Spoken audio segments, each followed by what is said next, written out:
Americans love cheese. They do. Cheese consumption reached an all-time high in the United Holy, wait a second. My friends, this graph is going crazy actually.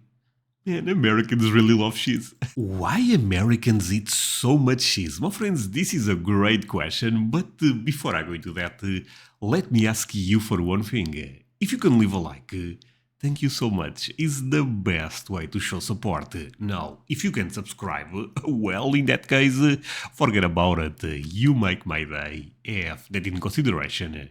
Link for the original video in my description, and let's wait.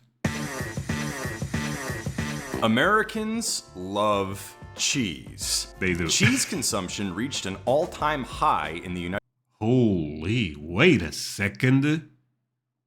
My friends, this graph is going crazy actually. Man, Americans really love cheese. States in 2018. Which is weird because Americans are drinking less milk than ever. Consumption of fluid milk plummeted from 247 pounds per person in 1975 to 100. So, a couple of questions here. Related with this, but also unrelated at the same time, if that makes sense. I actually drink milk almost every day because I love cereal. But there is a lot of studies, recent studies I would say, that believe milk is not good for you, my friends. Do you guys believe on those or what? Because I actually really like milk. But look at this, it's actually going down very fast. 146 By the way, I'm talking as an adult. As a kid, I know milk is very important. pounds per person in 2018. But at the same time, cheese grew from just over 14 pounds in 1975 to about 38 pounds in 2018. Plus an extra 2 pounds of cottage cheese, which, let's be honest, is really a separate category altogether. The only other category of dairy product that has seen such growth over the last half-century has been yogurt, which is still a far smaller share of the total than cheese in terms of consumption. So why are Americans eating so much more cheese when many other categories of dairy are either falling, stagnant, or growing only slightly? My friends, I have no idea. The rise of cheese in the United States owes a lot to the rise of restaurants, carryout, and delivery, according to cheese historian Paul Kinstedt. One type of cheese that has absolutely exploded since the 1970s is mozzarella. Mozzarella. The stuff you are most likely to see melted all over pizza. Oh man, pizza. Yeah, pizza is crazy popular around the world, but Americans really love some pizza, right? I bet big part of the percentage, English, not main language, damn it. Percentage of cheese goes into pizza. Yeah. Americans ate 1.19 pounds of mozzarella per person in 1970 and 12.15 pounds in 2018, now it's a lot. making it the most popular single variety of cheese in America.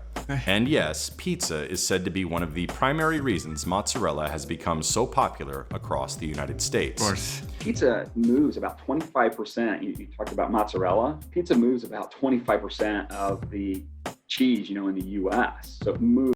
25% of the cheese in America goes to pizza? Damn. But we are 75% to go. Tremendous amount of volume. I'm gonna guess burgers is like, I don't know, I feel like you guys eat more pizza than burgers actually. I could be wrong, but I would say 20% for burgers, at least.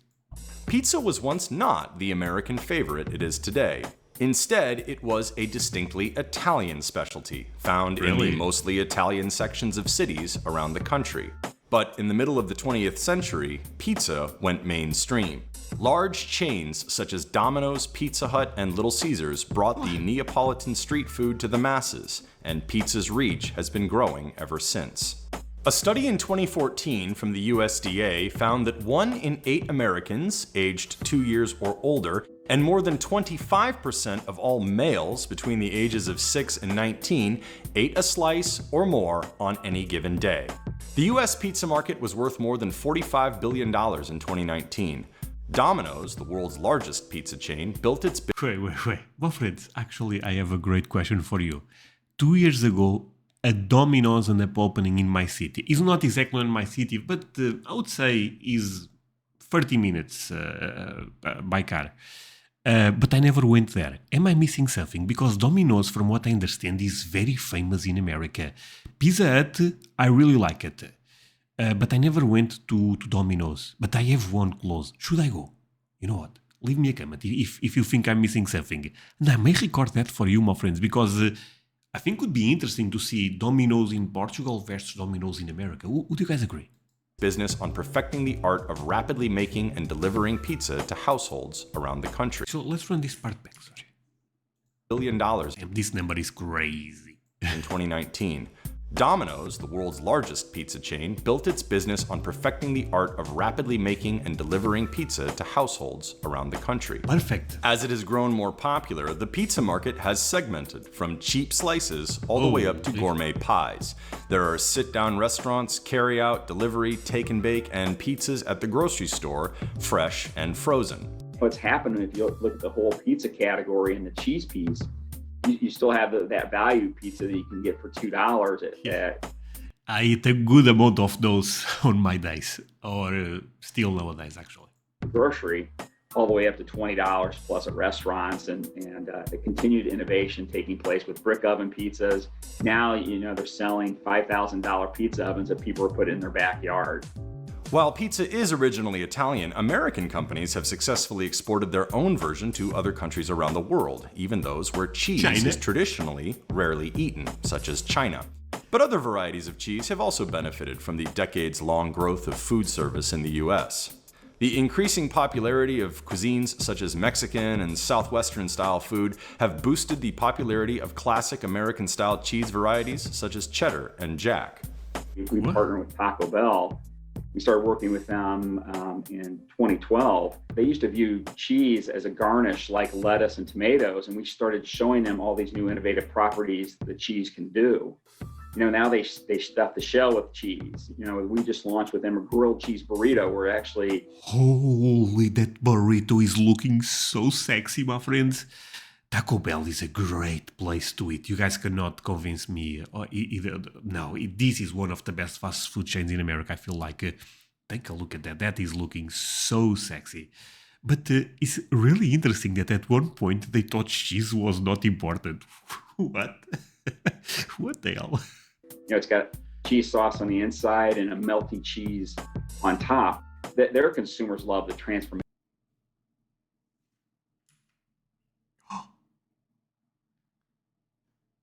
Oh my god, I thought that was a wrap or something. Oh, it's actually cheese. Holy sweet potato, this is looking even better now. This is pepperoni. Is this pepperoni? Holy. On the inside and I love melty America. cheese on top. Their consumers love the transformative properties. And so that's just a really fun thing that you see why it's so important to the consumers, because they can use it in so many different ways on the transformation. The way mozzarella has been able to piggyback on pizza to achieve its popularity says a lot about how the fate of one food product is often tied to that of another. In the middle of the 20th century, another cheesy substance rode high in the US in large part on the popularity of another classic American dish, the fast food hamburger. It is hard to talk about the history of cheese in America without talking about, well, American cheese. The yellow-orange slices are famed as essential components of classic American diner staples such as cheeseburgers, grilled cheese sandwiches, and tuna melts. American cheese is a processed cheese, which means it is made from cheese and some other ingredients that, among other things, help prolong its shelf life and allow it to be smoothly melted. Perhaps the best-known brand of American cheese, Kraft Singles, are made of milk, cheddar cheese, whey, milk protein concentrate, milk fat, sodium citrate, calcium phosphate, modified food starch, whey protein concentrate, salt, lactic acid, annatto and paprika extract for color, natamycin, which is a natural mold inhibitor, enzymes, cheese culture, and vitamin D3. Holy, they put a lot of good stuff on this, even vitamin D. You don't even need sun if you eat this cheese. Damn, American cheese is really good. Apart from slices, such as Kraft Singles, processed cheese also... Kraft, this brand is really that popular in America. Kraft, I love the name. Kraft, no. refers to products such as Velveeta and a range of spreadable cheeses such as cream cheese and cheese products such as Easy Cheese and Cheese Whiz. It appears a few different I think we are going to run that part back because I saw something that we have to talk about. Let's run even a bit more. Yeah, this is looking tremendous. Apart from slices, such as Kraft singles, processed cheese also refers to products such as Velveeta and a range of spreadable cheeses, such as... Wait, no. What is going on here, my friends? Philadelphia, honey pecan, Philadelphia strawberry. What is this one? Cream cheese and cheese products. Yeah, jalapeno. The word is difficult for me. My friends, do you guys think this type of stuff is available anywhere in all states? Because sometimes, this is maybe me being ignorant to be fair, but sometimes when I see this fancy stuff, honey pecan, spicy jalapeno, I start to think, but is this everywhere in America or specific states have this type of stuff, you know? But man, I would love to try those. And no artificial flavors added. This is very healthy. Products such as Easy Cheese and Cheese Whiz. It appears a few different groups of food scientists were working on recipes that would become what we know as American cheese. But in 1916, the Canadian-born American businessman James Lewis Kraft patented the process for producing the American cheese that would make the Kraft brand name famous. Later, American cheese became a staple ingredient on cheeseburgers served all around America and later around the world by fast food giants, perhaps most famously McDonald's. You look at like as McDonald's, right? When they the first time I had American cheese was a McDonald's, was at McDonald's for sure. The launch of that chain and the launch of the hamburger using American cheese on that kind of just helped install that culture in the world. And I always still tell people the fun. Sorry, my friend, I'm gonna ask one thing. Am I the only one that have some nostalgia? Not, I still go there, but do you guys have some nostalgia for old McDonald's? As a kid going there with your parents, am I the only one? Or there is someone that also relates with this, you know? But I'm talking about the classic old McDonald's, you know? Fact, if you think about 85% of burgers have cheese on it, and only about 10% of chicken sandwiches have cheese. But I would much rather have the taste of beef versus the taste of chicken. They're kind of side by side. They're kind of bland. Chicken's blander, yet they put more cheese on beef than chicken. So chicken's an opportunity when you think about that. However, processed cheeses have declined in popularity over the last decade or so.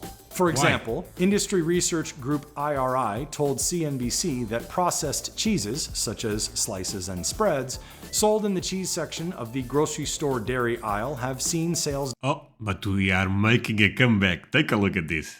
But yeah, this is not looking great. Decline nearly 18% since 1995, from 8.7 pounds per person that year to 7.07 pounds in 2018. So there's a couple of categories within dairy that have been struggling over the past few years, one being processed cheese and one being margarine. And so you think about how consumers have moved away from processed foods. Processed cheese. Wait, but isn't processed cheese necessary for burgers? And talking about fast food places, of course, they all use that type of cheese, the really orange one, you know. And mac and cheese also uses that. Am I crazy? Cheese and at least, again, probably is a stereotype. I associate that specific color of cheese with those foods. Margarine have really struggled over the last 5 years. Processed cheeses, like processed foods in general, have their critics, who say these long-loved goods are unhealthy examples of America's misapplication of industrial manufacturing methods to food. It is not even cheese, say some haters. In a comment to CNBC, Kraft said its process historically brought safe, fresh, and convenient cheese to millions of Americans at a time when that wasn't the norm. American cheese continues to be popular in over 60% of households. Kraft also said it makes over 30 flavors of natural cheese in a variety of cuts. Some industry analysts think the decline has to do with these consumer concerns and with the way processed foods are labeled. You know, processed cheese has, I think it suffers from having a nomenclature that, from the Code of Federal Regulations, its name is processed cheese, and that has to be on the package, legally. And what does processed mean? A lot of them are, all dairy. It just allows it to have a longer shelf life, and the science behind it allows it to melt just beautifully, and that's why it's so great on a burger, because it's just got that. Look, I understand this cheese may not be the healthiest one in the world, but like this guy is saying, you have to admit, it looks so beautiful. It's so orange. It's a yellow orange that is so iconic. Actually, my friends, when was the last time you had one of those? The really, really typical American cheese. Leave me a like. Leave me a comment. Perfect melt.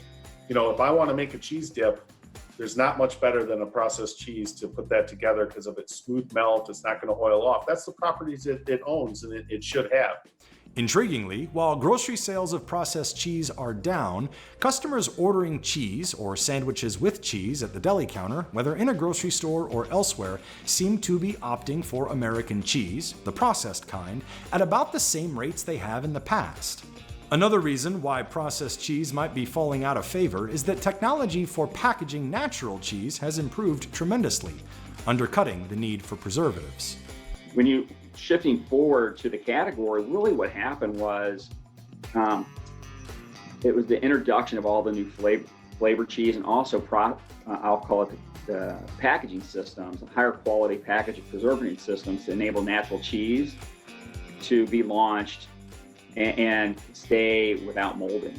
If you look at like the sliced sandwich cheeses today, you definitely needed, they call them multi-vac systems to be able to preserve, shut, and seal, with less preservative, right? Because they have zero preservatives like the natural cheese or the processed cheese had.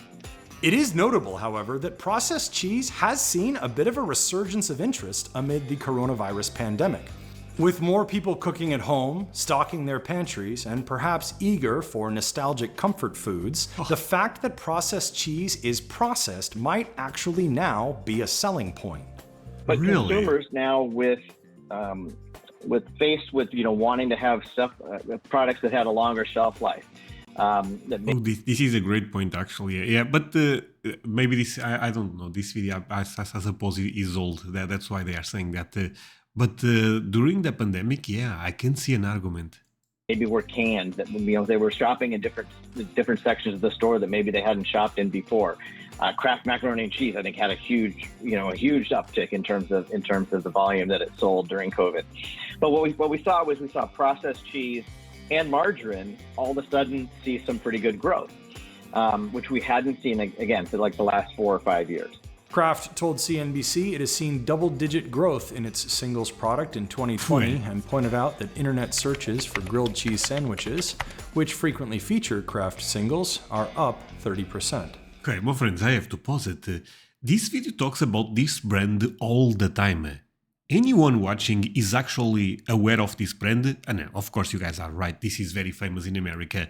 But when was the last time you had some Kraft? Because this seems like the biggest brand in America when it comes to cheese.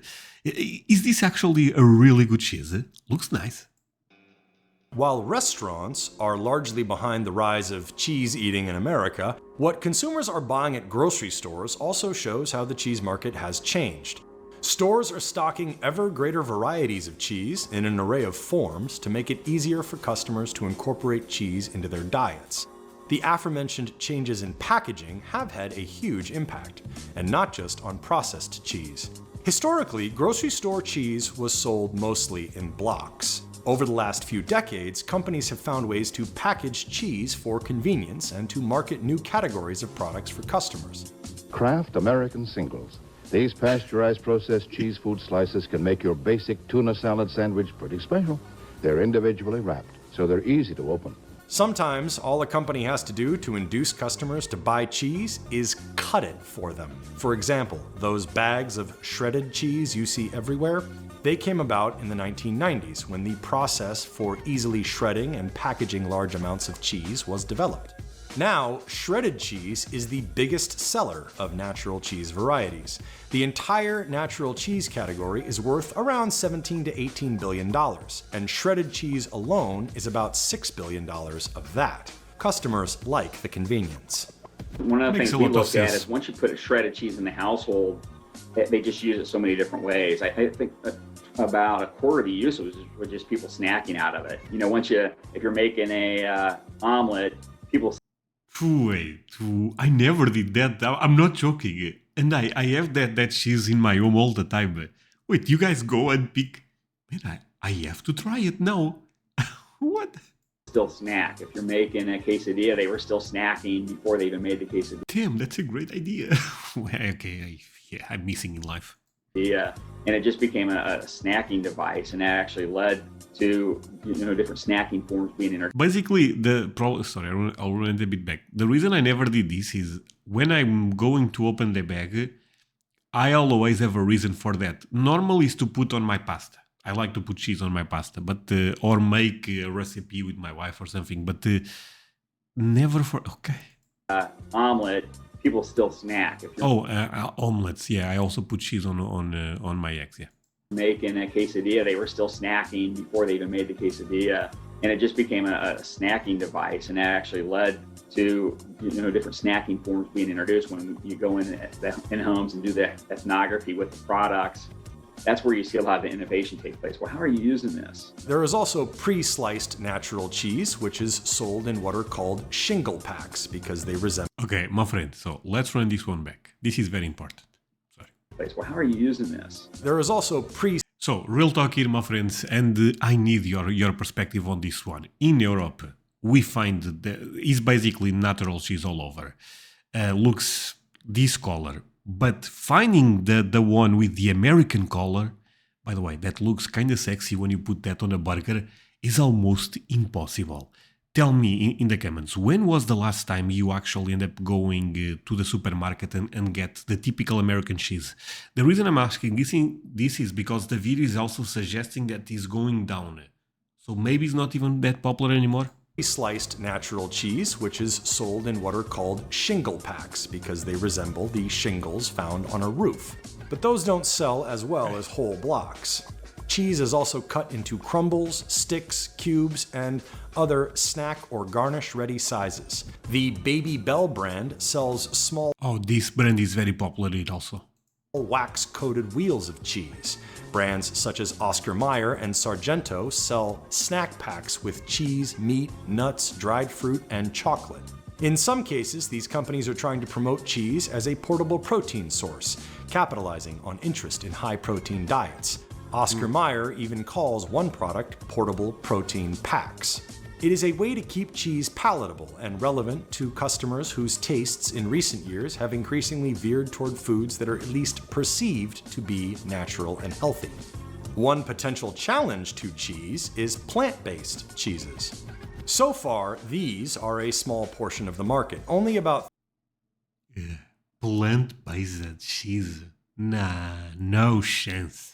3.3% of products competing with processed cheese are plant-based, and 0.1% of those competing with natural cheeses are plant-based. But technology is improving. To remain competitive with new rivals like these, cheesemakers are experimenting with technology that can infuse cheese with new flavors, and are even trying out different feeds for dairy cattle, in a similar manner to the trend in grass-fed beef. I would say in the last decade, you've started seeing, it's more in the higher end restaurant arenas, but you start to see some cool things. The fusion of cheese, whether it's cheese infused with coffee, cheese infused with wine. So you think about how we've evolved the category to a much more experiential type, and in the innovation that's come into that category is really focusing on consumer need states now. A lot of this innovation makes its way into restaurants before it hits store shelves. Customers have also developed an ever greater interest in cheeses that are craft-made, locally sourced, ethically produced, and environmentally sustainable.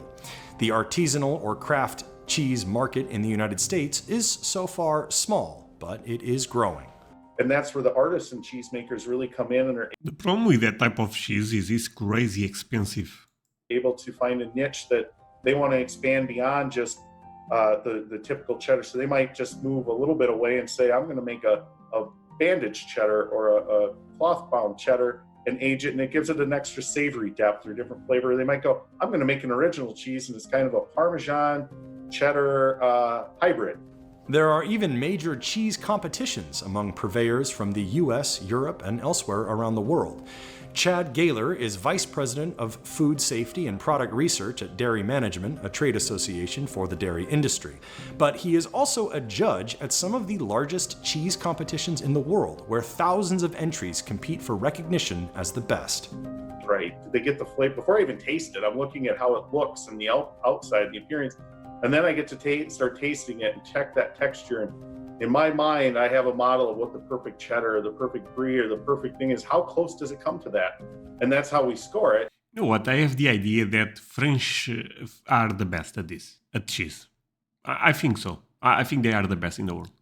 On these and so the difference in any category, even the winners, might be tenths, even hundredths of a point when they win, when you add up all 100, 40 or 50 criteria that you're doing, and you take every cheese starts at 100, and then we start taking a few points away. So it's, like I said, they're all delicious, but we're going in there with just everyone that's a judge there probably has, 15, 20 years in the industry and has a lot of experience to know what to look for with the cheese, and we're discerning some of the finest details. In part, it is a response to the considerable portion of imported cheeses sold in the US from countries around the world, especially high-end purveyors in Europe. The history of it used to be if you wanted fancy cheese or flavorful cheese, you bought it from Europe. And now we have US cheeses standing up to and being really at the same quality of... Damn it. We lost already. Okay, Americans are already beating us. Those European cheeses. During the course of a 2.5-day contest, Gaylor and other judges will each test somewhere between 60 and 80 samples of cheese per day. European countries are among the biggest consumers of cheese in the world. Back in 2014, the International Dairy Foods Association found the French ate 57 pounds of cheese per year, See my argument about the French. compared with just 34 pounds per person in the United States. In fact, all of the top 10 cheese-eating countries in the world were all in Europe. From a global standpoint and from a country standpoint, we don't even break into the top 15 per. Wait, so the title is Why Are Americans Eat So Much Cheese?